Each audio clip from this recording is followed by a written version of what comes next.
All right, Chelsea fans, welcome back to another episode. That's right, of the London is Blue podcast. So, favorite Chelsea podcast out there, and a part of the Men in Blazers Media Network. Dan, one of your hosts here, alongside our good friend Sam, CFC Central. And this is our Qarabağ match preview, but it's a special one considering that our good friend Sam is actually in Azerbaijan. He's going to be heading to the game, an accredited media member for this one, post match press conference attendance, also just enjoying the country as well. Get an opportunity to get stuck in for this one. So a little bit of a special one. Typically in our match previews, we go through just what's been going on with the opposition side we're facing, strengths, weaknesses, opportunities for Enzo Maresca, questions that he's going to have to answer, and then some of our predictions, including our on the ledge ones, where we try to come up with a little bit of an extra special one to see if we can have some predictive magic as well. But Sam, just again, special version for this one, considering you're there, you're going to be in attendance. What can you tell us about the start of your journey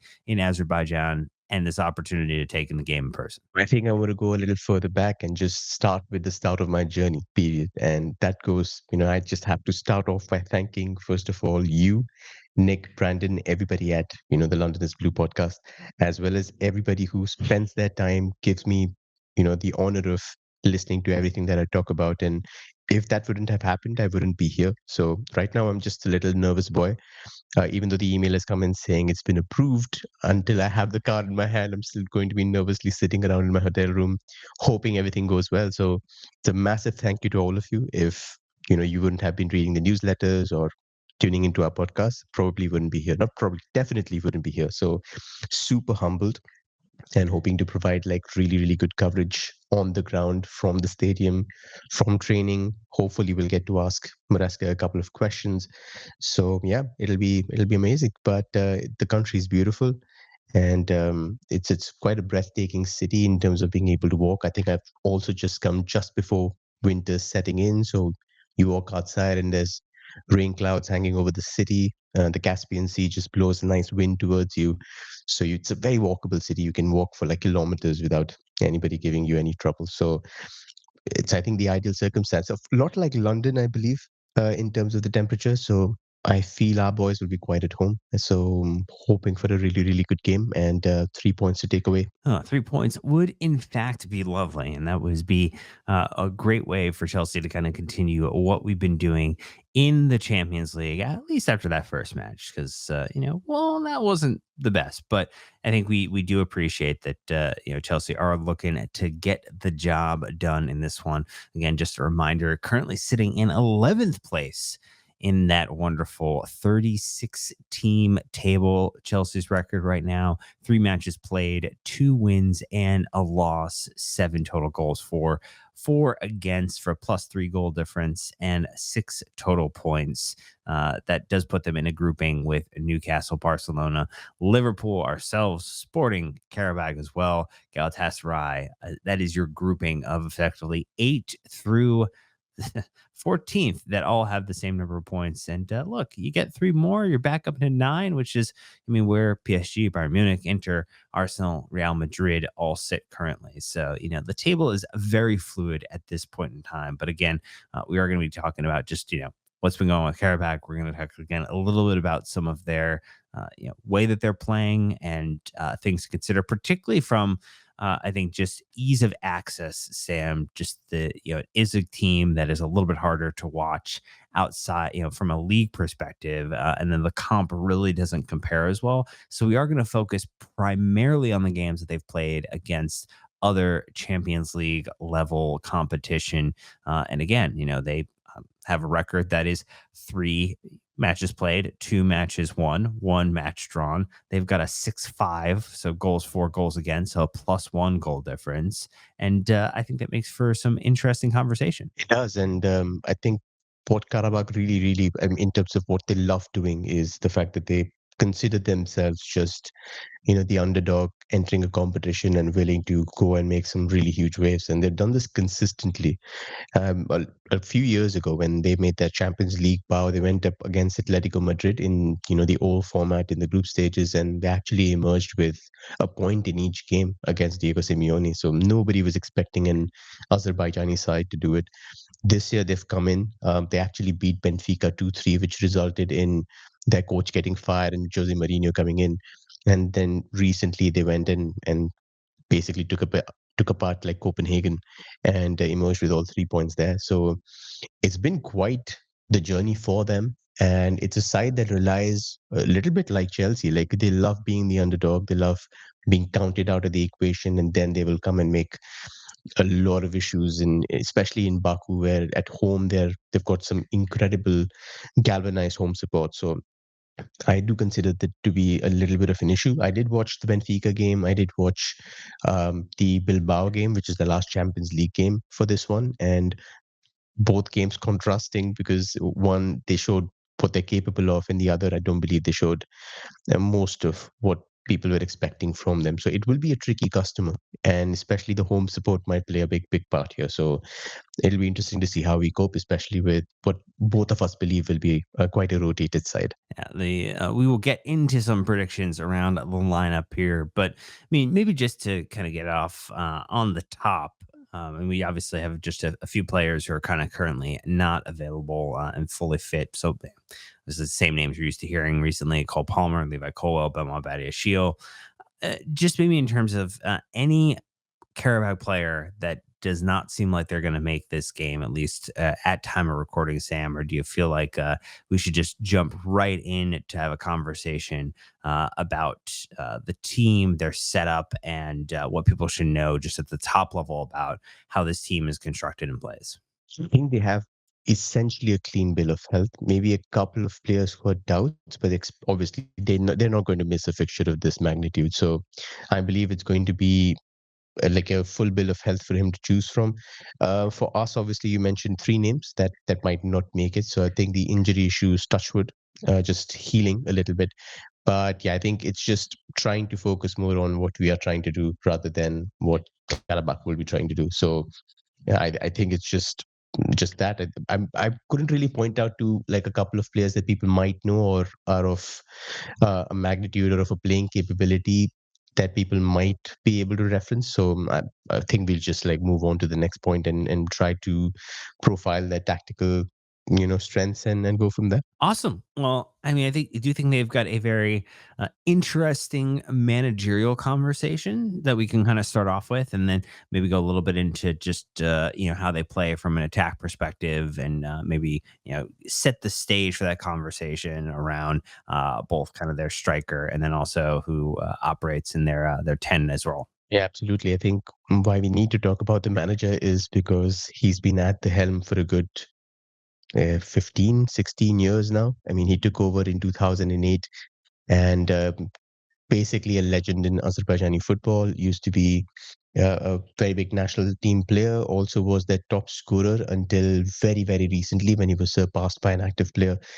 And he's just like he's also managed like he's done Karabakh as well as done the management of the national team side by side. So this is like mostly an Alex Ferguson figure that we're talking about in Azerbaijani football. He's defined the way that Azerbaijani football has been seen in the continental sphere in terms of people setting up and taking notice of what the club are capable of.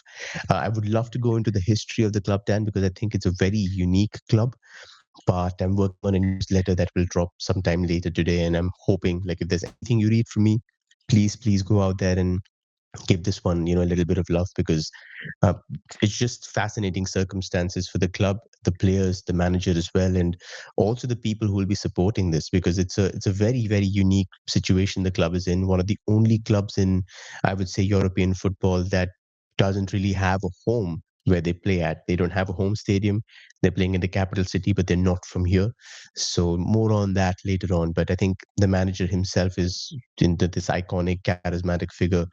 Have seen a couple of interviews from him. He's just going to try and he's been very consistent in terms of not going to back fives against opponents. He's mostly trying to stick to what he knows in a 4-2-3-1, and then push from there and make sure that his team go and play football that they've been taught, and not really trying to go a defensive style of play and come out with something. So that'll be intriguing to see against us. And then, just in terms of, the way that they play, the way they set up, can we kind of walk through some of the players, the names, the structure, the things that, people are going to want to know before kickoff happens? Yeah, absolutely. So I would say let's start at the back, and we'll start off with the system. In terms of he uses the trusty 4-2-3-1 that I mentioned, has been his standard for quite some time. So I expect them to come out in that particular formation.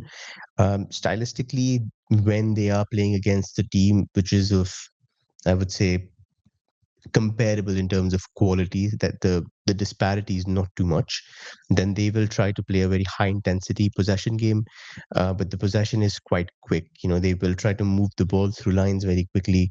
There's also an attempt to find a very very vertical option as quickly as possible. They will try to get the press provoked, and then after that move the ball to the front line as quickly as they can. So maybe it's not as elaborate a possession structure as we've been used to in the Premier League from the top sides, but it's definitely very functional in the way that they want to go. So um, I would say in attack is we've got Nariman Akunzade, who's a quick centre forward with experience playing out wide on the right hand side. So he's somebody they use as just a reference point in general. He's not a target man as such. They will try to hit him with long balls, but I don't think his aerial prowess is really cut out for somebody of a conventional Chris Wood ilk, for example. But what he does offer is if you give the ball to him on the ground, he will get those clever layoffs to people. He will try to turn around and try to run in behind. He will also drift to the wing sometimes and try to get spaces to run into 1v1 against the fullback, or even if the centre back, if you can drag him out. So he's going to be the guy creating a little bit of nuisance for our backline. And he's definitely somebody not really had the goals, but I would say just in terms of disorienting the backline, somebody that they consider very, very important in the way that they play. Uh, their number 10 is somebody called Andrade. So he is it's just somebody who's allowed to drop on either side of midfield. You will see him drop next to the pivots. You will see him mostly go to the right hand side also, where he does a lot of fluid stuff. He will try to underlap. He will try to get into the half spaces. He will cross. He will also just pick up the ball in transitions, which he's very good at, turn around and hit early balls for people who are running 1v1 on the wings. So that's something that he's very, very good at. And, probably if they don't go long, if they're trying to find a free option in midfield, then he's going to be the one person that they're going to look at to create some kind of, sparks in midfield. On the left hand side, they've got their vice captain, Abdullah Zubir, who's a very experienced winger. He's played in Ligue 1. He's, I think, 32, 33 years old at this point, so very, very experienced. Just a very take on dribble heavy a winger, somebody who will try to create a lot of progressive carries, will get them up the pitch. Also likes to sort of draw people towards him. He'll get to the box, draw like two players towards him, and then when the fullback is free for a cross, he just lays it off for a cross into the box. So that's what you have to be a little cautious about from that attack in terms of a left winger who's very good at pulling people towards him, a number 10 who will drop into spaces and create issues and try to exploit gaps, and a center forward who will basically try to give them an outlet when they try to play out of our press, which I think will be key for this game. Important things to keep in mind, and we're going to get into the conversation about the midfield, and then also, just some more of the structural things, and then also the weaknesses as well. But we're going to do that after our first ad break. So stay tuned, and we'll be right back. All right, Sam. So continuing to move through the pitch here, can you walk me through just a little bit about how the midfield has been working for them? We can also talk about the back line as well, and after that, we can move forward to the weaknesses conversation. Pivot is quite a balanced one in terms of the roles and responsibilities that they're asked to do. I would mention that Borges is a strong ball carrier, somebody who's got some really nice footwork. Will try to get out of pressure whenever he's put under the press. He will try to weave out and find really good options. So more of a passing midfielder in the middle of the engine room, will also sort of give them an additional option to link up whenever he can, and tries to push up the left hand side. Bikayo is more of an all round option. He'll try to be more on the defensive side of the game, try to break up play. Usually the guy who's the deepest and tries to screen the back four. So he will go either side, roam and basically put the tackles in and try to create a lot of issues. In defense without the ball, they go man to man. So They try to press quite high. If they feel like it's a little bit of, maybe the press is not working, they drop the press a little bit, try to play a little more pragmatically. But it's generally trying to win the ball back in the opponent's own half and then trying to go from there. Because the deeper the ball comes, I think the more nervy the team gets in terms of can we organize ourselves. The backline tries to squeeze up and create a very compact block. They're happy for you to have the ball outside. So against Bilbao, for example, we've got some really strong wingers in the two Williams brothers, in Iñaki and Nico. So, practically you would want to maybe try and cover those, but they didn't really care. They just squeezed up, said, if you want to switch to Nico Williams, switch to Nico Williams. We will just try and protect ourselves the best we can and try to, make sure that we stop you from playing rather than changing formation to deal with it. So that's what the strategy will be from a defensive standpoint.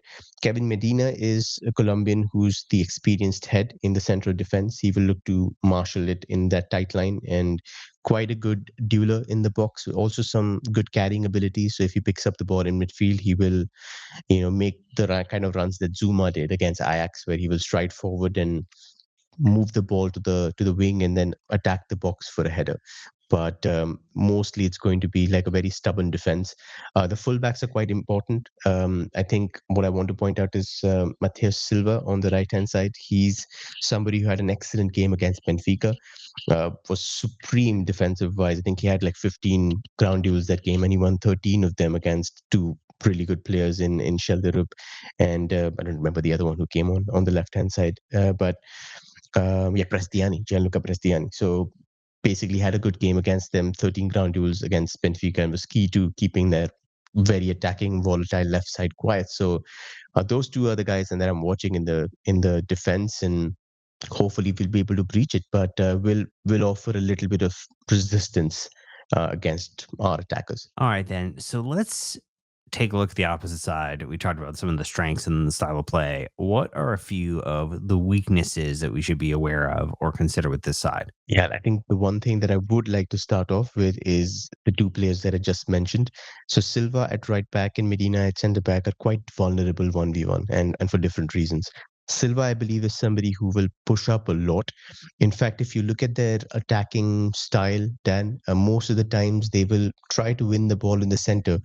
They go right to the right back Silva, who will try to play like through balls around the line for runners on the last line. So Akunzade will make runs.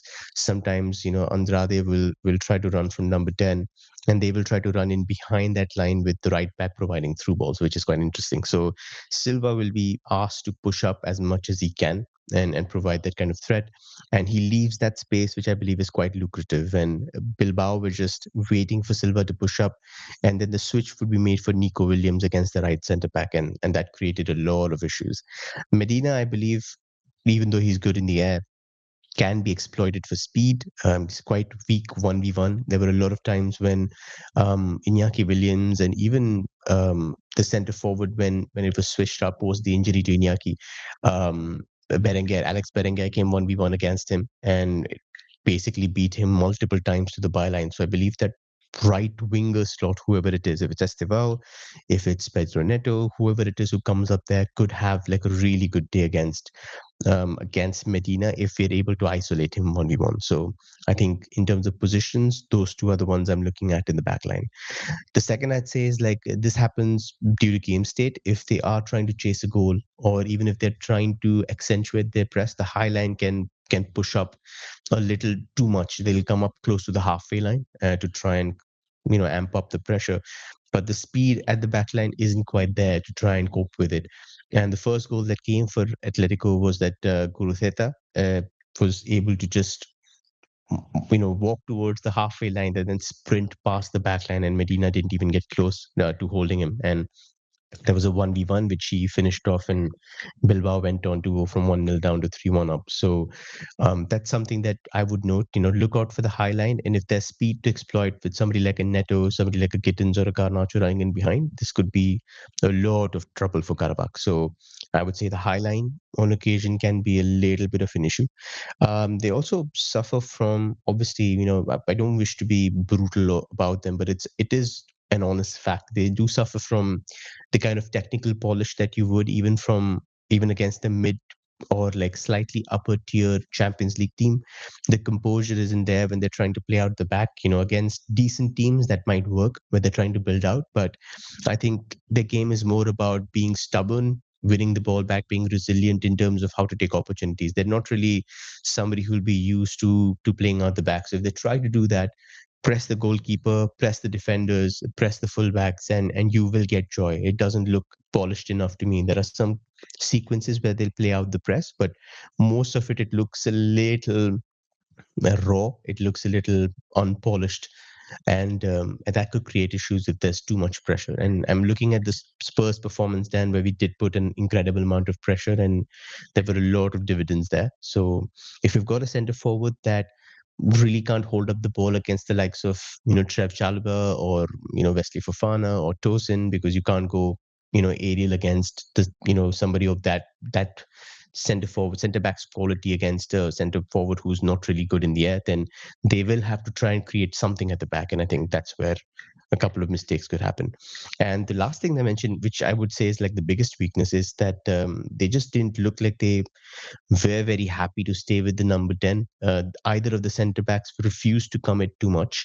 And this was also partly down to Bilbao using a uh, clever trick in terms of pushing the number 10 along with the centre forward and pinning both centre backs. And then one of them would drop.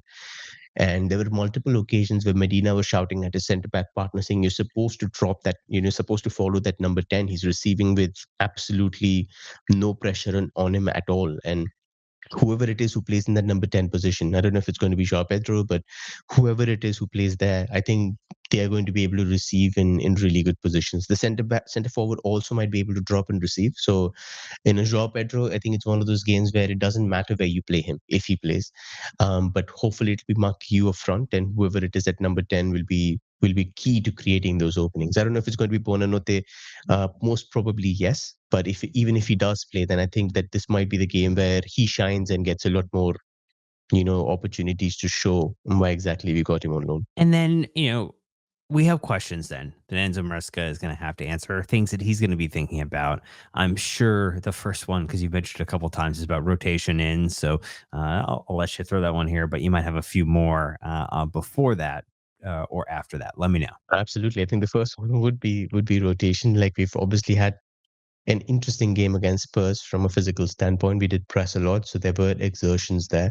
Also, travel to Azerbaijan will not be short. So what do you believe is going to be, the changes, or at least give me one key change that you believe um, could make the difference for Enzo Maresca? Could be an attack, could be in defense, but based on everything that I've told you, where's the difference maker in the side? Ooh, I mean, I think it's an Estevao start, right? Like, I think that would be maybe the one that happens here. I think we've seen Pedro Neto has looked like he could use a bit of rest, a bit of a break. And, I think that, we had the question before the last match, before the Tottenham match, on like, would Jamie get in start? He did not get the start in the match. It was Garnacho and Pedro Neto.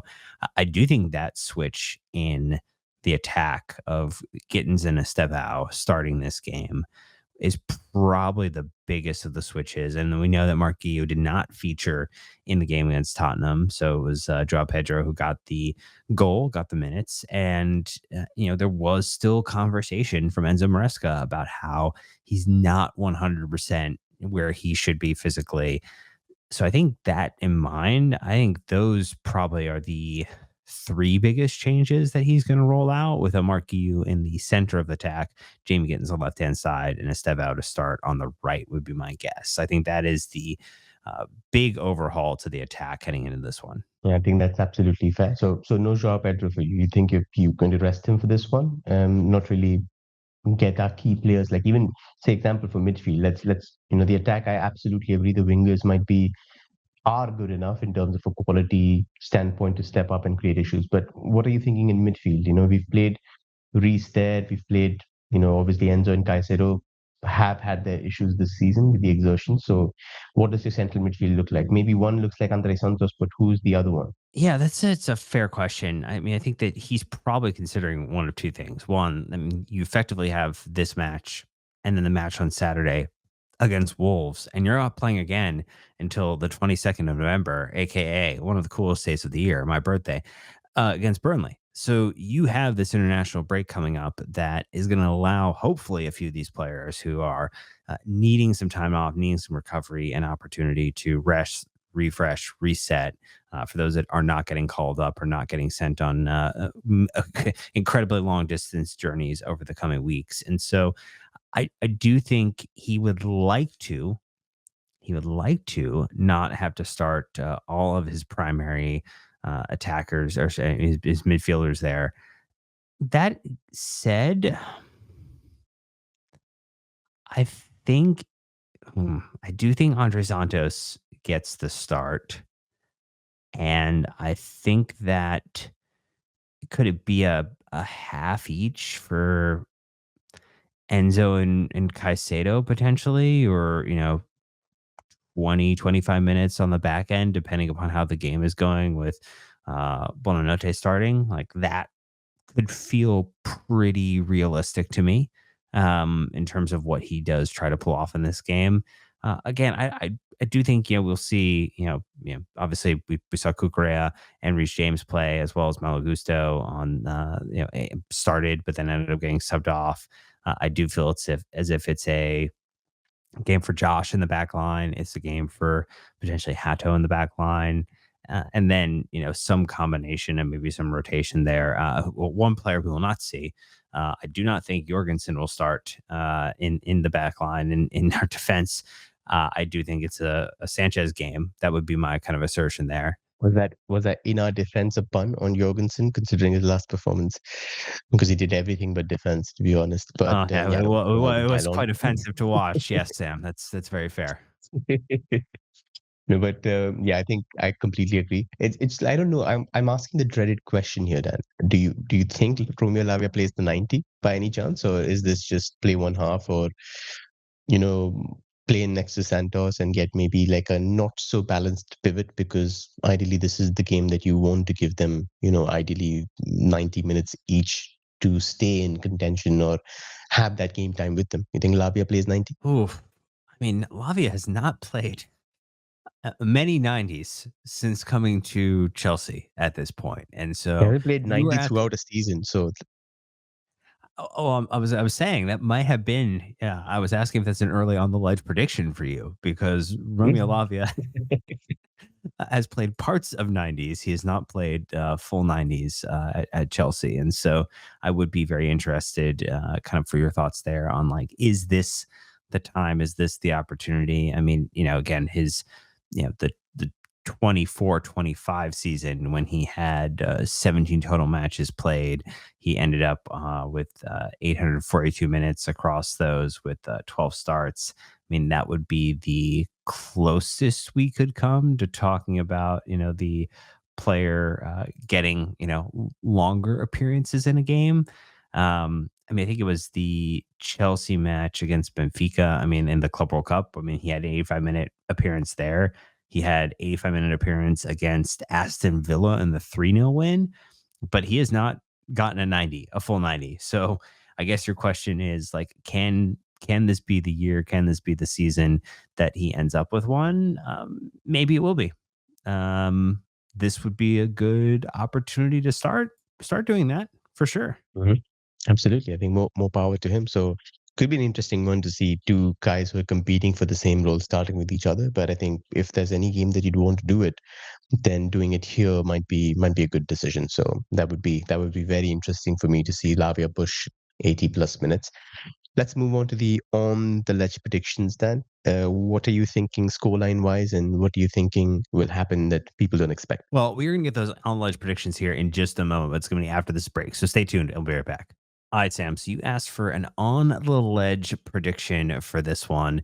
And I think the thing that I want to look back at is I was taking a look just at what's been going on for Qarabağ in some of these particular matches in the Champions League. So just I think things to consider, things to prepare ourselves as it relates to, what have they been kind of doing? What are they getting ready for here? I think my thought is that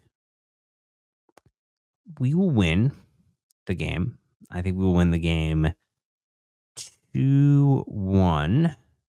'Cause there's just gonna be a little bit of weirdness. I mean, even think about the Benfica game that they played 3-2. I mean, so there's been some fun games that they've been involved in here. I mean, they obviously had the 2-0 win over Copenhagen, so they've been able to kind of keep a clean sheet as well against sides. So I don't know if it's a clean sheet. I think there's always just a little bit of like weirdness with a lot of travel. Um, I think, hmm, if he starts and plays, maybe this is the Bonanote Estevao combination game where they combine together for two goals. It could be a goal and assist from one to the other. It could be dual assist. I think this is a game where they develop a little bit of chemistry, a little bit of combination play, and Chelsea get it done with two youngsters who are looking to impress in the Champions League stage. You stole mine. Absolutely stole Oh, mine. That really? was the exact thing. I mean, I had Mark Guiu and Buonanotte, so I would say there are going to be two goals in which both of them are going to be involved in. So, two goal and assist contributions from Guiu and Buonanotte was my on the ledge, but very, very well done, Dan. I think that's exactly what I'm looking at in the Oh, front line. So, okay. 100% there. Yeah, 100% there. So, very well done. And that would be my on the ledge. But in the score line, I would probably go a little more ambitious. I know we've had our defensive issues. So if Sanchez starts, I expect us to be like a little more solid. I've seen their set pieces. I've seen, the threat that they can cause. So I would probably go for a 3-1, but wouldn't be surprised if it's 4-1 either. But they are quite a plucky side. They are very resilient. So if we do keep it 1-0 or 0-0 for too long, then I expect them to be, in the reckoning towards the 90. They are just a side that gets a little more confident as the time goes on. But I'm going for a 3-1, and it'll be two goals from Diu and Buonanotte. Well, look, I'm glad we ended up in a similar place as it relates to what we think is going to happen with this game. A Chelsea win, some great combination play from our young attackers, whether they are here permanently or on loan. But look, we'd love to hear yours. You can leave them in the YouTube comments if you're enjoying the content there. You can also leave 5-star reviews on Apple Podcasts and Spotify. It's always appreciated. Both those are great ways to help support the podcast. Don't forget to subscribe to our free weekly newsletter, again, written by Sam on the ground for this one in Azerbaijan. So you got to check that one out. You can find links in the show notes and the descriptions to get involved there. You can also get involved in our Discord community in a free or paid capacity. And don't forget, we are still taking some signups, kind of closing days/weeks to get registered to join us in London. If you're looking to head over during the holiday fixture period, against Bournemouth, against Aston Villa, away to Man City, 3 games. We're going to be taking in the sights, the scenes, the sounds together with a group of over 20 people. And we'd love to have you join us if you're interested. Don't forget, you can email us contact@londonblue podcast, or you can check out the show notes, again, links, which we have a link out to our friends at XL Tours who are handling all the booking you need for them and for that. But that's going to do it with this episode. Thank you so much for listening. Enjoy the content that Sam puts out in the next couple of days as we get more content about what's going on here in Azerbaijan and the match against Qarabağ. But until then, Chelsea fans, you know what to do. Keep the blue flag flying high.